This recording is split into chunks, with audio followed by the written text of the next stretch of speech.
नमस्कार सभी बच्चों को गुड मॉर्निंग। आज हम लोग इंटरमीडिएट एग्जामिनेशन 2020 का मॉडल सेट का आंसर देखेंगे। सबसे फर्स्ट नंबर जो सवाल है आपके स्क्रीन पर है कि निम्नलिखित में से कौन सा विद्युत का सुचालक है। तो इनमें से आंसर सभी होगा। क्यों? क्योंकि हमको पता है कि सारे धातुएं जो होते हैं विद्युत का सुचालक होता है। इसके अलावा एक ऐसा अधातु है जो भी विद्युत का सुचालक होता है, उनमें ग्रेफाइट, जो आप लोग 10th क्लास तक जाने में होंगे। तो इस क्वेश्चन का आंसर होगा ऑप्शन नंबर डी, इनमें से सभी। उसके अलावा हम लोग को और पता होगा कि सर्वाधिक विद्युत का सुचालक जो धातु होते हैं उसमें चांदी Ag, Au, उसके बाद Cu, उसके बाद Al। Au सबसे पहले Ag, Au, Cu और Al सर्वाधिक विद्युत का सुचालक होते हैं। अगला जो प्रश्न है, निम्नलिखित में से कौन अर्धचालक है। अर्धचालक वैसे पदार्थ होते हैं जो कुचालक और सुचालक के बीच में आते हैं। इसका ट्रिक है हम लोग जानेंगे है जो विद्युत का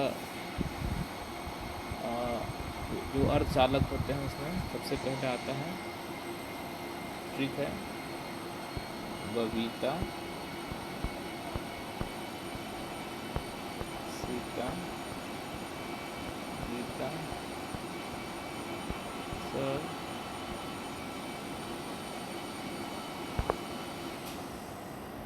ट्यूशन, पढ़ने, आपकी बबीता, सीता, गीता, ऐश्वर्या।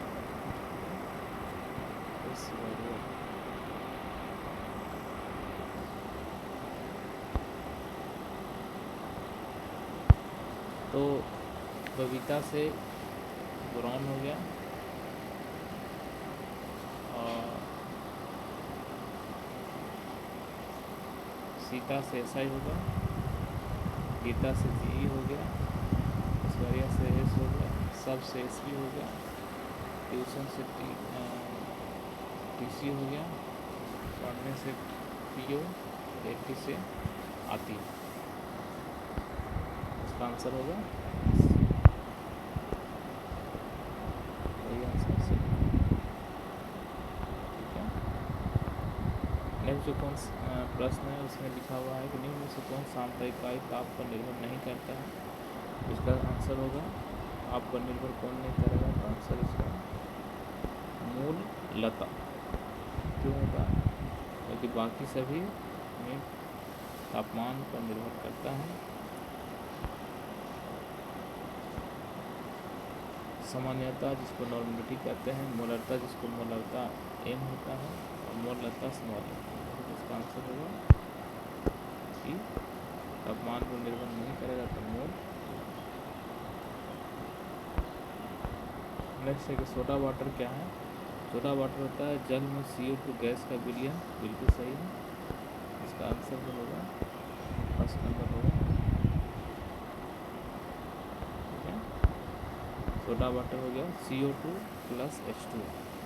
इसे हम लोग कार्बोनिक अम्ल भी कहते हैं और कार्बोनिक अम्ल का सूत्र जो होता है क्या होता है? कार्बोनिक अम्ल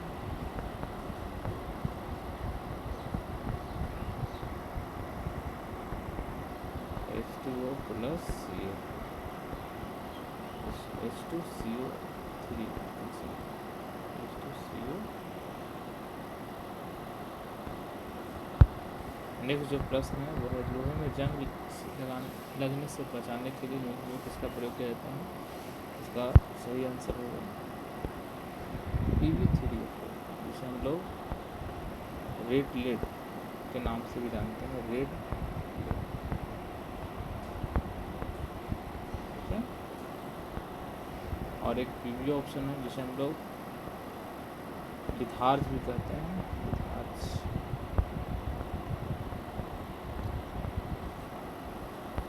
इस क्वेश्चन का सही आंसर हुआ क्या, लोहे से जंग बचाने के लिए PV3O4 का प्रयोग करते हैं। ऐसे हम लोग और भी जानते हैं, लोहे से जंग से बचाने के लिए हम लोग इस्तेमाल करते हैं गैल्वेनीकरण, एक विधि है इसमें जिंक का प्रयोग किया जाता है गैल्वेनीकरण के लिए।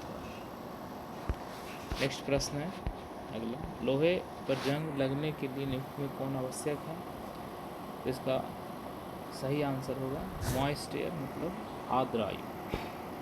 आर्द्र आयु का मतलब हुआ उसमें जल की मात्रा मौजूद होती है वायु में, तो वो जंग लगने के लिए उपयुक्त होता है। नेक्स्ट क्वेश्चन, निम्नलिखित में सबसे प्रबल ऑक्सीकारक पदार्थ कौन है। इसका आंसर होगा एक्टिव, सबसे प्रबल है एक्टिव फ्लोरीन। नेक्स्ट है कि धात्विक बंधन में इनमें से किसमें पाया जाता है। इसका सही आंसर होगा मेटल, लेकिन धातु। धातु ऐसी है जिसमें धात्विक बंधन पाया जाता है। नेक्स्ट है कि इनमें कौन सिनेबार है। सिनेबार जिसको हम लोग वर्मिलियन भी कहा जाता है, और वर्मिलियन का जो होगा HGS, सिनेबार HGS। PBS को हम लोग गैलेना कहते हैं, तो PBS दिख रहा है आपको स्क्रीन पर, नज़र आ रहा होगा, इसको हम लोग गैलेना कहते हैं। HgCl2 को हम लोग कोरोसिव सब्लिमेट क्या कहते हैं बच्चों, कोरोसिव सब्लिमेट। और Hg2Cl2 को कैलोमेल कहा जाता है। अगला है, ऑक्सीजन के 72 कक्षा में इलेक्ट्रॉनिक विन्यास क्या होते हैं।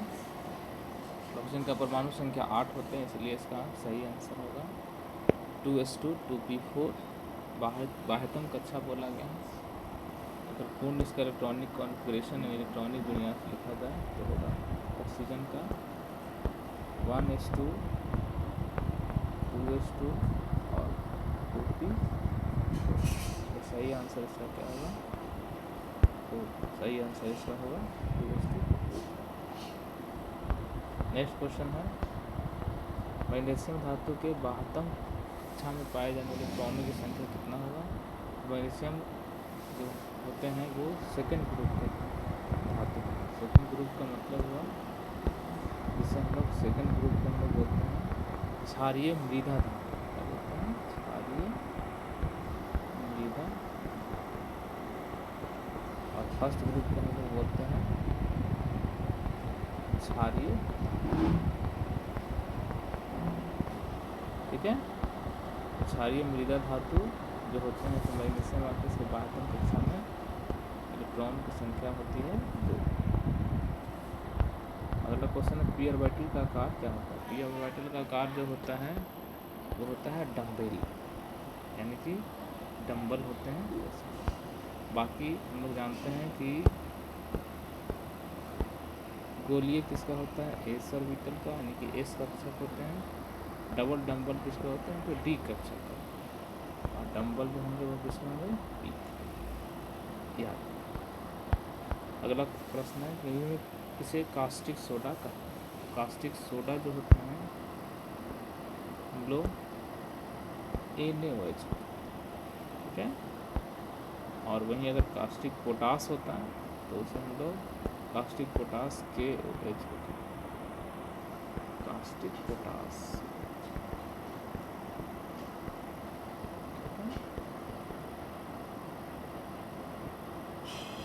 Potash, caustic potash. NaCl का नाम जानते ही हैं, जिसे हम लोग सोडियम क्लोराइड कहते हैं, साधारण नमक, साधारण नमक जिसे कहते हैं। Na2CO3 को हम लोग कहते हैं बासिंग सोडा, मतलब धोवन सोडा।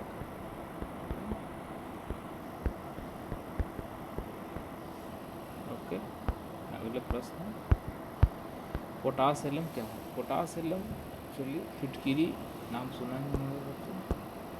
फिटकिरी जो होते हैं, फिटकिरी को पोटासियम, यह एक युग्म लवण है। और पोटास एलिमेंट फुटकरी होता है, उसका फॉर्मूला होता है K2SO4 A2SO4 के होल 3 डॉट 24H2O। ठीक है बच्चों। अगली हीरा में कार्बन परमाणु का परसंकरण क्या होता है? तो हीरा में जो कार्बन परमाणु का परसंकरण होता है वो sp3 होता है। वहीं अगर ग्रेफाइट में पूछा जाए, ग्रेफाइट में क्या होता है? ग्रेफाइट में sp2।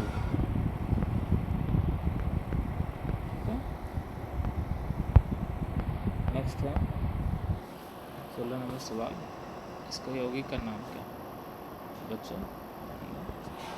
इसमें फिनॉल। ठीक है, वही अगर फिनाइल बोला जाता है, फिनाइल ये फिनाइल ग्रुप है फिनाइल। ठीक है, बेंजीन का नाम सुना है हमने, बेंजीन, इसको बेंजीन।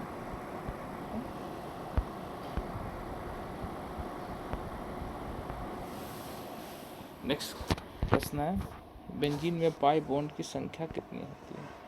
तो बेंजीन का जो आकार होता है वो जस्ट बताया, तो फिर से देख सकते हैं।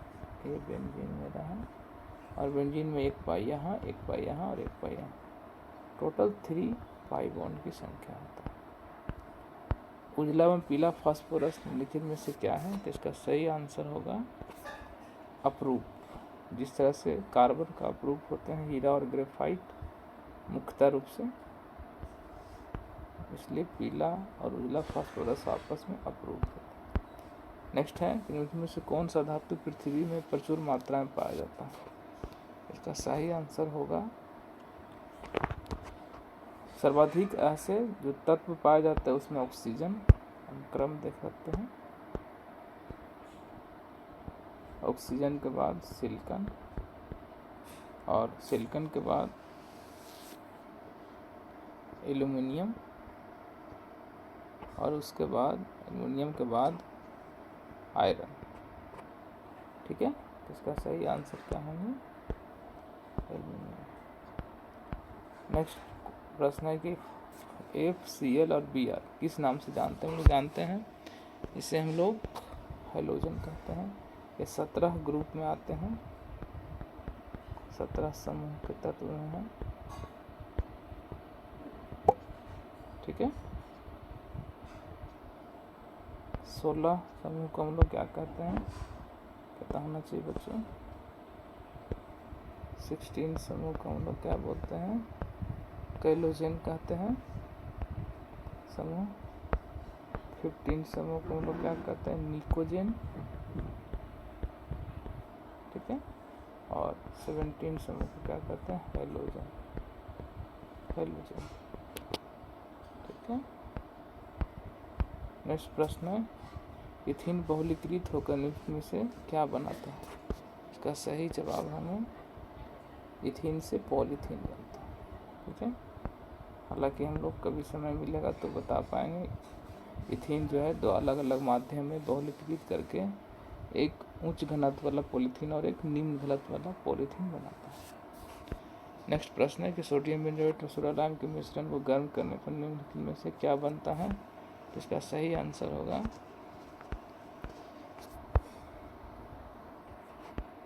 बेंजीन। क्या आंसर होगा बच्चों? बेंजीन इसका सही आंसर है। ठीक है,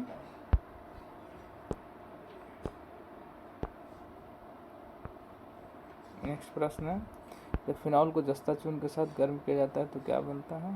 फिनॉल का भी जस्ट हम लोग पहले भी संरचना देखे थे, इसका आंसर बेंजीन होगा। फिनॉल अगर है देखे थे अभी, जिंक चूर्ण में डालने पर क्या बनेंगे? बेंजीन। ठीक है, इनमें से कौन अक्रिय गैस? अक्रिय गैस हमको पता है कि अक्रिय गैस जो होते हैं वो 3 समूह को बोलते हैं, और ये 3 समूह में इसे हम लोग नोबल गैस समूह भी कहते हैं, जीरो समूह भी कहते हैं और अक्रिय गैस समूह भी कहते हैं, जिसमें helium, neon, argon, krypton, xenon और रोडान और ओ जी, ओगानुशा। सही जवाब इसका क्या होगा? तो ये गैस में कौन होगा? कौन बायोडिग्रेडेबल पॉलीमर है? बायोडिग्रेडेबल, इसको जैव निम्नीकरण बहुलक कहते हैं। और जैव निम्नीकरण बहुलक में सेलुलोज आएंगे। हालांकि दो कृत्रिम बहुलक भी आते हैं इसमें। एक है PHBB कहते हैं और एक का नाम नाइलॉन 2 नाइलॉन 6 होता है। एल्डिहाइड के ऑक्सीकरण के फलस्वरूप क्या बनता है? ये कार्बोक्सिलिक अम्ल है। ठीक है। नेक्स्ट है कि FeS2 5NO SO4 में Fe का ऑक्सीकरण अवस्था क्या है? ठीक है। इसमें आयरन का ऑक्सीकरण अवस्था जो होंगे उसमें Fe का +1 क्या होगा बच्चों? +1। नेक्स्ट है इनमें से कौन सिलेटिंग लिगेंड है? सिलेटिंग लिगेंड वही होता है जिसके तंतु जो होते हैं वो 2 या 2 से अधिक होते हैं। इसका सही जवाब होंगे इथिलीन डाइमीन, जिसको हम लोग EM शॉर्ट में लिखते हैं। अगला प्रश्न है इसमें इस यौगिक में CO का ऑक्सीकरण संख्या क्या होगा? जिसका आंसर होंगे +3, क्वार्ट पर +3 आएंगे। इनमें से कौन पहली संक्रमण श्रृंखला का तत्व नहीं है? तो पहली संक्रमण में हम लोग पता है vanadium, scandium, titanium, zinc, chromium, manganese, लोहा, कोबाल्ट, निकेल, कॉपर और जिंक होते हैं। जिसका सही जवाब होंगे AG सिल्वर, जो कि द्वितीय संक्रमण या 4D श्रेणी में आता है। NiCO में निकेल ऑक्सीकरण संख्या कितना होगा? तो इसका आंसर होगा 0। HCF4 का आकार क्या होगा? HCF4 का जो आकार होगा वो वर्ग तलीय स्क्वायर प्लेनर जिसको कहते हैं। ठीक है, या वर्ग तलीय भी हम लोग इसको। निम्नलिखित में से कौन सी गैस H2SO4 में घुलकर ओलियम का निर्माण करता है? तो इसका सही जवाब जो होंगे H2SO4 कौन सी गैस बोला गया है? पता है विधि पढ़ना है H2SO4 के बनाने का विधि, संपर्क विधि। इसमें हम लोग H2SO4 का एक औद्योगिक विधि है, औद्योगिक तरीका है जिस बृहद मात्रा में H2SO4 का निर्माण हम लोग करते हैं। ठीक है, इसका सही जवाब क्या होगा? SO3 sulphur trioxide.